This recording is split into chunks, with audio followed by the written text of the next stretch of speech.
نؤمن به ونتوكل عليه ونعوذ بالله من الشيطان الرجيم بسم الله الرحمن الرحيم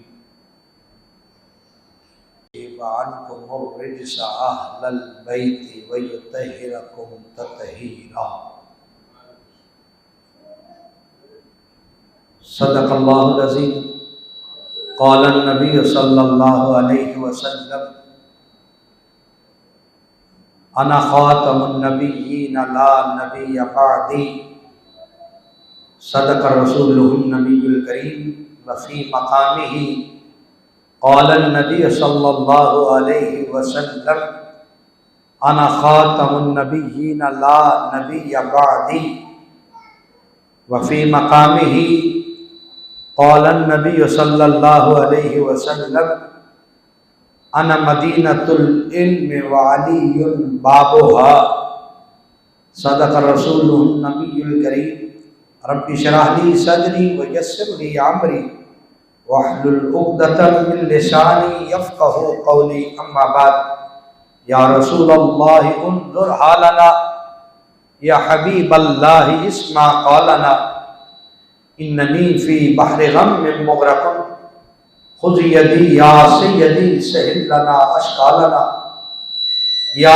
سیدی سہل لنا اشکالنا یا سیدی سہل لنا اشکالنا قال اللہ تبارک و تعالی فی شان حبیبی مخبرا ملائکته یصلون علی النبی یا ایھا الذین آمنوا صلوا علیہ وسلموا تسلیما الصلاۃ والسلام علیک یا سیدی یا رسول اللہ وعلى آلك وأصحابك يا حبيب الله الصلاة والسلام عليك يا رحمة للعالمين وعلى آلك وأصحابك وأهل بيتك وبناتك ووالديك يا خاتم النبيين.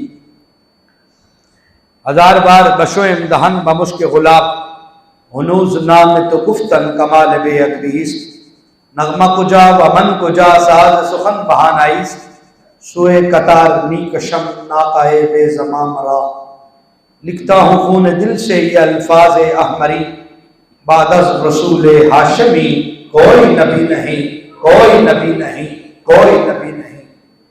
اپنا تو یہ عقیدہ ہے بصدق و یقین بعد از رسول ہاشمی کوئی نبی نہیں کوئی نبی نہیں کوئی نبی نہیں. کیونکہ اصلاً یہ واقعہ ہے کہ ذات خدا کے بعد میرے نبی پہ ختم ہیں عظمت کے سلسلے. اما بعد گرامی قدر حاضرین و سامعین بزرگوں عزیز دوستوں نوجوان ساتھیوں تحریک ختم نبوت کے جعل و شمع رسالت کے پروانوں آج رمضان المبارک کا آخری جمعۃ المبارک ہے اور 21 رمضان کی نسبت سے ذکر مولا علی المرتضیٰ شیر خدا العطا مشکل کشا کرنے کی سعادت حاصل کر رہا ہوں. اسی ضمن میں نے آیت کریمہ تلاوت کی اور اسی ضمن میں نے عظمت علی کے حوالے سے ایک حدیث تلاوت کی. حاضرین و سامعین یہ ہستیاں صحابہ اکرام اور اہل بیت اطہار کی یہ ہستیاں ایسی عظیم ہستیاں ہیں ایسی مبارک ہستیاں ہیں کہ جن کا ذکر قرآن میں بھی ہے اور حدیث میں بھی ہے اور ان کے ذکر کی گارنٹی اللہ نے دی ہے کہ ان کا ذکر تورات میں بھی ہے اور انجیل میں بھی ہے. یہ امت کے لیے رہنما پرسنالٹیز ہیں لیڈنگ پرسنالٹیز ہیں اور ان ہستیوں میں سے ایک ہستی مولا علی المرتضیٰ شیر خدا کا آج ذکر کرنا ہے اور ان کے محاسن اور ان کے مناقب میں سے وقت کی تقسیم میں جتنا میسر آیا آپ کی سماعتوں کو تحفہ کروں گا. حیدر کرار حضرت مولا علی المرتضیٰ کرم اللہ وجہ الکریم، آپ کی ہستی اور شخصیت وہ اپنے نہیں بیگانے بھی جانتے ہیں، مسلم ہی نہیں غیر مسلم بھی جانتے ہیں۔ کیوں کہ آپ کی بہادری، شجاع اور عدل و انصاف اور زہد و ورع کی داستانیں صرف حلقہ مسلم میں مفقود نہیں ہے، بلکہ اس کا دائرہ بڑا وسیع ہے۔ تاریخ کے جھروکوں میں دیکھیں تو کبھی گاندھی تمہیں ابو بکر، عمر، عثمان و علی کی سیرت کا تذکرہ کرتے ہوئے نظر آتا ہے، کبھی برنارڈ شاہ تمہیں فاروق اعظم کی خلافت کا ذکر کرتا نظر آتا ہے، اور کبھی برطانیہ جیسے برٹش کنٹری کے اندر، وہاں پہ گورا کنٹری کے اندر بھی عمر لاس جیسی ایک ایسی امینڈمنٹ تمہیں بتا رہی ہے کہ حضور کے صحابہ جو ہے نا وہ اتنی عظمت والے ہیں کہ انہیں اپنوں نے نہیں غیروں نے بھی مانا ہے۔ یہ الگ بات ہے کہ انہوں نے کلمہ نہیں پڑھا، لیکن ان کی کارہائے نمایاں کو انہوں نے اس حد تک مانا ہے کہ اپنے اوپر اپلائی کیا ہے۔ ہم نے اکثر بحثیت قوم ہم نے صرف مانا ہے، اپلائی بہت کم کیا ہے۔ انہوں نے مانا نہیں ہے، اپلائی بھی کیا ہے۔ وہ صرف زبان سے لا الہ الا اللہ محمد رسول اللہ نہیں کہہ رہے، بلکہ انہوں نے مانا ہے۔ صدیوں پہلے حضرت عمر رضی اللہ تعالیٰ عنہ نے سلطنت اسلامیہ کے اندر ایک قانون بنایا تھا کہ جو بچہ پیدا ہوگا اس کا دودھ، اس کی خوراک، اس کی صحت، اس کی تعلیم، اس کے بالغ ہونے تک ریاست مدینہ کے ذمے ہے، اور جب وہ ریٹائرڈ ہو جائے گا، بوڑھا ہو جائے گا، تو اس بوڑھے کے لیے خوراک، صحت، رہائش، یہ سارا وظیفہ گورنمنٹ آف اسلامیہ کے ذمہ تھا۔ اور وہ صدیوں پہلے اسلام نے بنایا ہوا، حضرت عمر نے بنایا ہوا وہ اسلامی قانون آج بھی دنیا میں موجود ہے۔ لیکن میں تف اور حیرت سے ایک بات کہوں، اسلام کے نام پر ملنے والے پاکستان میں حضرت عمر کا قانون نہیں ہے، لیکن برطانیہ جیسے غیر مسلم میں وہ قانون موجود ہے، اور پھر ان کے تعصب کوئی نہیں۔ ان کو میں داد دیے بغیر نہیں رہوں گا کہ انہوں نے سینکڑوں سال پہلے وہ جو قانون بنایا نا، نابالغ سے بچے سے لے کر بالغ ہونے تک اور بوڑھے سے تمام تر وظائف جو ہیں تعلیمی اور صحت کے، ان تمام کا نام انہوں نے کوئی اپنے کسی انگریز کے نام پر نہیں رکھا۔ برطانیہ جو جانے والے لوگ ہیں وہ جانتے اس بات کو، اس قانون کا آج بھی نام برطانیہ کے اندر عمر لاء ہے۔ عمر کے نام پر آج بھی وہ لا ہے، عمر کے نام پر آج بھی وہ قانون ہے۔ گاندھی کو اٹھا لیں تو وہ ابو بکر، عمر و علی کی سیرت کو یوں بیان کرتا ہے، برنارڈ شاہ کو اٹھا لیں تو وہ یوں تذکرے کرتا ہے۔ یعنی انہوں نے ان باتوں کو مانا اور اپنے اوپر اپلائی کیا، دنیا میں ترقی کر گئے۔ آج ہم ہیں کہ ہمارے ہاں اولڈ ہوم کل کی بات بن رہے ہیں، ہمارے ہاں وظائف بچے کا نہیں ہے، اور اس کے پیدا ہوتے ہی وہ جو ٹیکہ لگتا ہے قرض کا، وہ دنیا میں کہیں نہیں لگتا، جو لاکھوں قرض بچے کے آنے والے بچے پر لگتا ہے، اور جو بوڑھا آدمی سسک کر گلیوں میں مر رہا ہے، وہ جس کی اولاد اس کو گھر میں ٹھکانہ نہیں دیتی، وہ بوڑھا جس کی ذمہ داری ریاست کی ذمہ تھی، وہ دوائی کے لیے، وہ ایک سوشل میڈیا پر ایک بات آئی، وہ اس نے دوائی کے لیے پرچی دی بوڑھے نے میڈیکل سٹور پہ، تو اس نے کہا یہ اتنا ہے، زیادہ بل بنے گا۔ اس نے کہا کوئی سستی دوائی دے دو۔ اس نے کہا کیوں بابا، تیری دوائی ہے ہی مہنگی، کیوں دوں؟ وہ آنکھوں میں آنسو لیے رو کر پتہ کیا کہتا ہے؟ کہتا ہے میرا پتر انہیں پیسے نہیں دیتا۔ جس ملک کے اندر، اسلامی ملک کے اندر بوڑھے کا یہ حال ہو کہ اس کا علاج بھی اتنا مہنگا ہو اور اس کی اولاد بھی اس کو پیسہ نہ دے، اور وہ بوڑھا روتے ہوئے اپنی بیماری کے اندر ہی مر جائے، وہ اسلامی ملک ہے۔ اور وہ برٹش جہاں پہ عمر لاء آج بھی ہے، کافر نے حضرت عمر کا قانون اپنایا، آج وہاں پیدا ہونے والے بچے سے کو بالغ ہونے تک خرچہ سرکار سے دیتی ہے، اور پھر جو بوڑھا ہو جائے اس کو سرکار دیتی ہے۔ تو میں کہتا ہوں یہ وہ عظیم ہستیاں ہیں جن کو کفار نے بھی مانا، اپنوں نے نہیں بیگانوں نے بھی مانا۔ ان ہستیوں میں ایک ہستی مولا علی کی ذات ہے، جن کی 100 ججمنٹس بک ہے، 100 ججمنٹس، 100 فیصلے حضرت علی کے۔ ان فیصلوں سے امت مسلمہ شاید اتنا فائدہ نہ اٹھائے جتنا انگریز، جتنا غیر مسلم نے فائدہ اٹھایا ہے۔ وہ فیصلے مولا علی کر گئے، وہ فیصلے مولا علی رقم کر گئے۔ ان کی عظمت کو سلام، ان کے فیصلوں کو سلام، ایسا مدبرانہ فیصلہ اور ایسے فیصلے میں آج آپ میں ان میں سے دو چار آپ کو سناؤں گا، آپ حیرت زدہ رہ جائیں گے، ایسے فیصلے۔ اور اسی لیے تو حضور علیہ الصلوۃ والسلام نے فرمایا انا مدینۃ العلم وعلی بابھا۔ حدیث سن کے پیار سے کہیے گا سبحان اللہ۔ حضور نے فرمایا انا مدینۃ العلم وعلی بابھا، میں علم کا شہر ہوں، علی اس کا دروازہ ہے۔ اب حاضرین، حضور نے علی کو دروازہ کیوں کہا باب نبوت کا؟ اس لیے کہ جس شہر کے پرانے شہر ہیں، آج بھی جائیں آپ لاہور، پرانے اس کے دروازے، بھاٹی گیٹ، لوہاری گیٹ، وہ سارے دروازے ہیں، پرانے شہر دروازوں کے اندر، فصیلوں کے اندر ہوا کرتے تھے۔ تو جو شخص شہر میں جانا چاہے وہ دروازے سے جائے گا تو شہر میں داخل ہوگا، اور جو فصیل پھلان کر جائے گا، دیوار پھلان کر جائے گا، وہ انلیگل وے استعمال کرتا ہے، اور وہ مجرم ہے، وہ چور کی حیثیت رکھتا ہے۔ شہر میں جانے کے لیے دروازے سے گزرنا ہے۔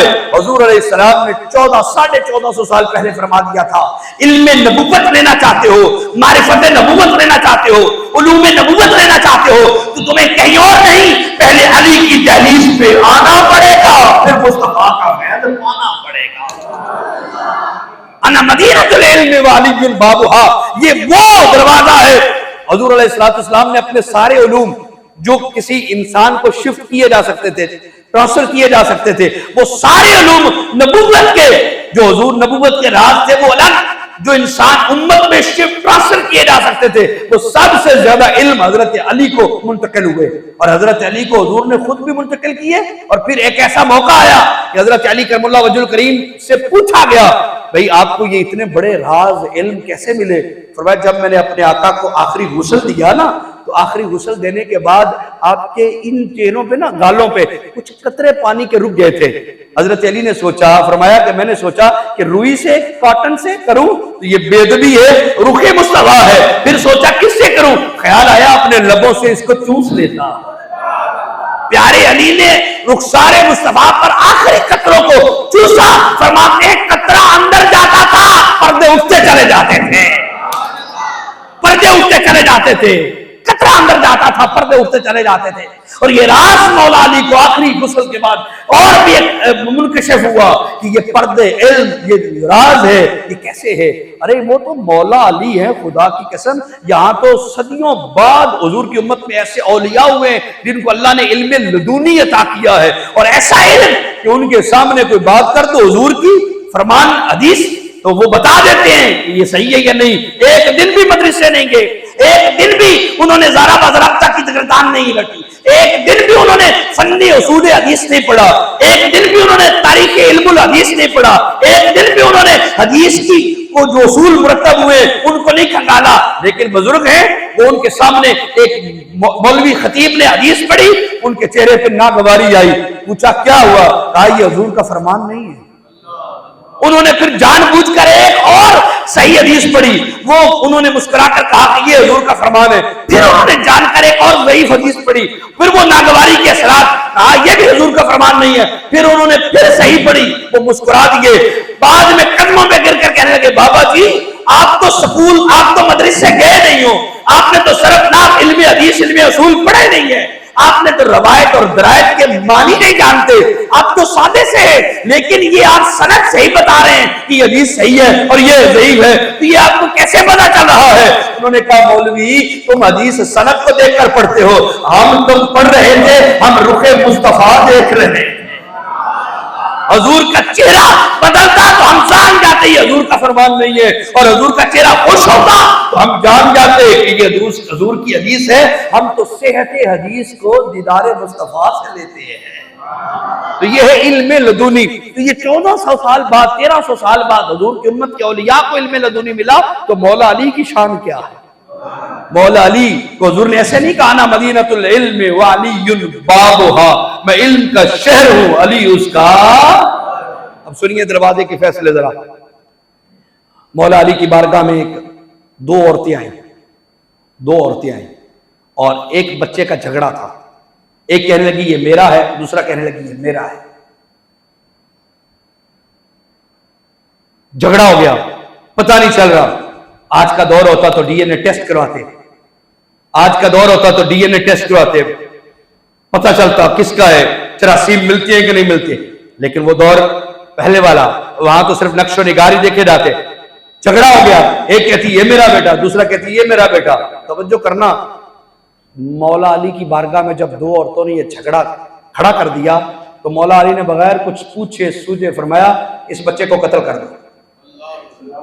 توجہ کرنا ذرا, جس کو سمجھ آئے وہ بولے گا, اس بچے کو قتل کر دو.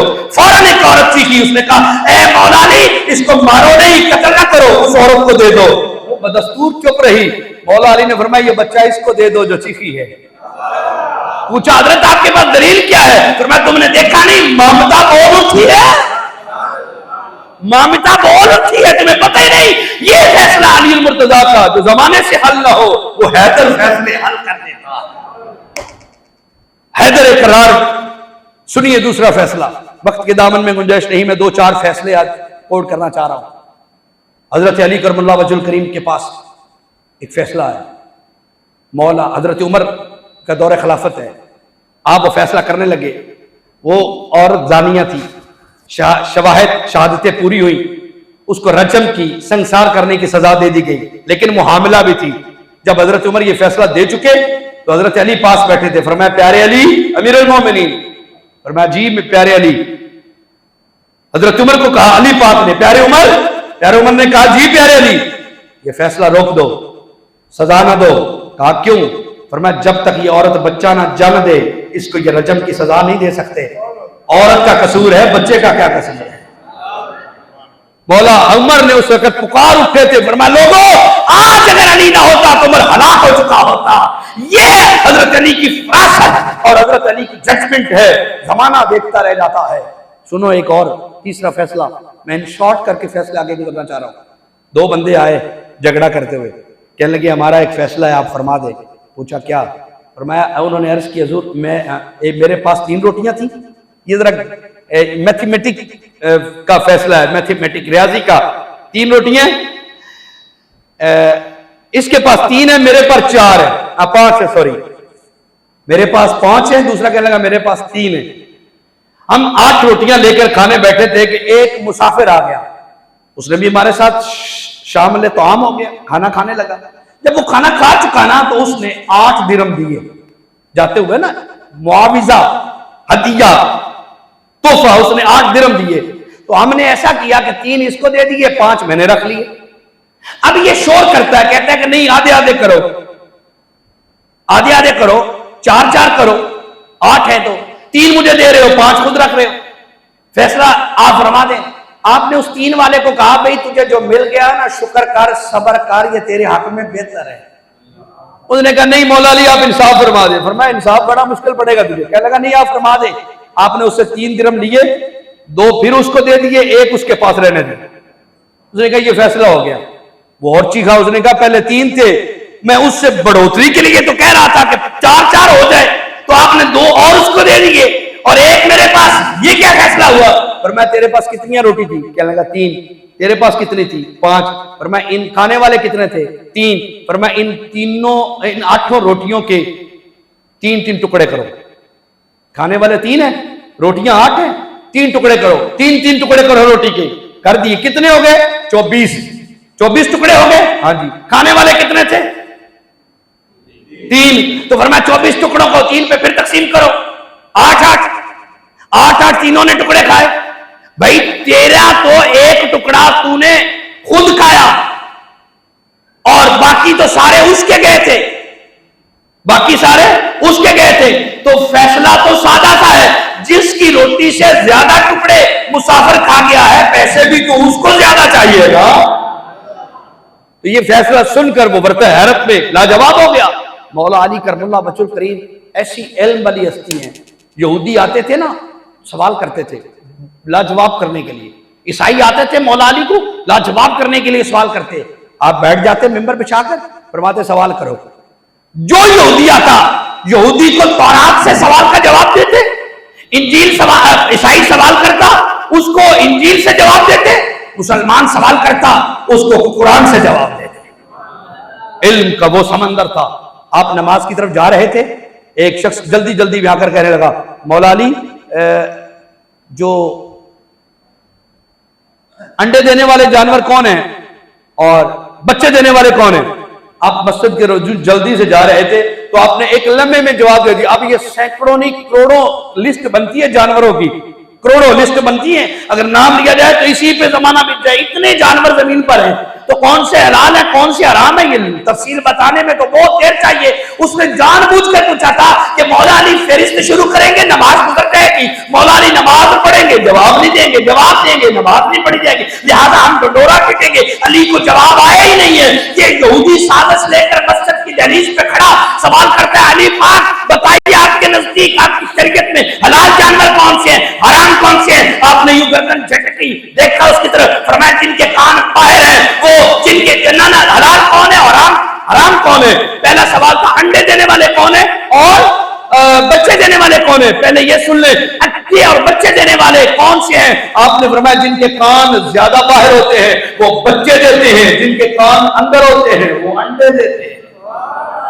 ایک جملے میں مسئلہ حل کر کے سینکڑوں نے کروڑوں تعداد میں بتا دیا کہ یہ ہے. اور پھر اس نے دوسرا سوال کیا, مولا علی ایک اور سوال کا جواب دے. فرمایا پوچھو حلال کون سے ہیں, حرام کون سے ہیں؟ فرمایا جو چونچ سے کھاتے ہیں وہ حلال ہے, جو پنجوں سے کھاتے ہیں وہ حرام ہے. سبحان اللہ. نہیں آئی آپ کو, نہیں سمجھ آئی بات کی ہے. دونوں جملوں کو اتنا مختصر جواب دے کر حیدر مسجد میں داخل ہوئے, یہودی آنکھیں تکی کی کھلی رہ گئی.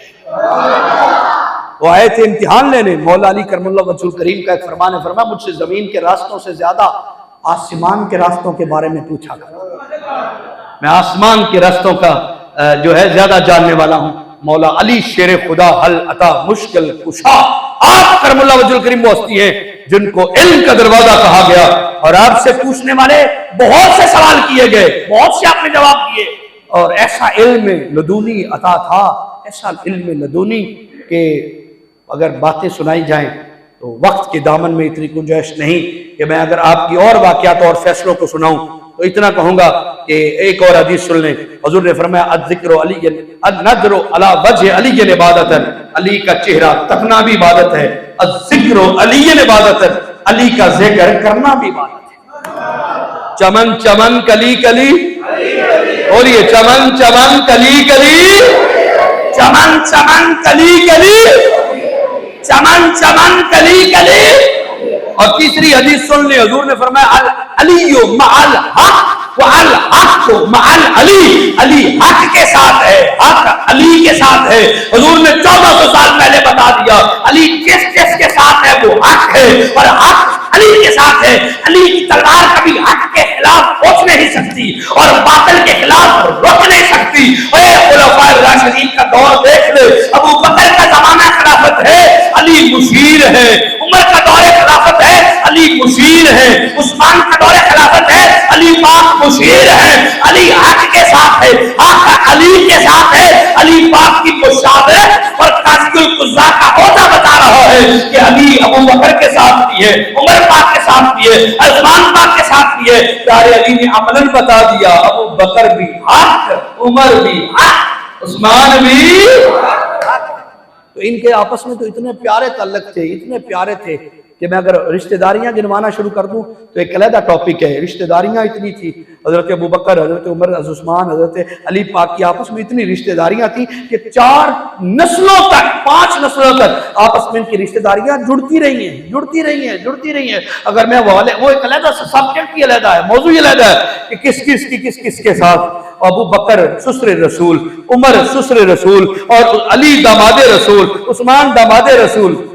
آگے بڑھتے جائیں تو حضرت عمر داماد علی, حضرت حسن داماد عثمان, حضرت حسین داماد عثمان, حضرت ابو بکر کی بیٹی کی دوترا حضرت امام جعفر صادق. امام جعفر صادق سے کسی نے پوچھا تھا آپ ابو بکر کے بارے میں کیا لگتے ہیں آپ کے؟ فرمایا بلدنی مرتین ابو بکر, ابو بکر میرے 2 مرتبہ باپ لگتے ہیں, میں 2 مرتبہ ابو بکر کی اولاد ہوں. اگر میں یہ موضوع چھیڑ دوں تو پھر اور موضوع اور طرف نکل جائے گا اور وقت کے دامن میں گنجائش نہیں.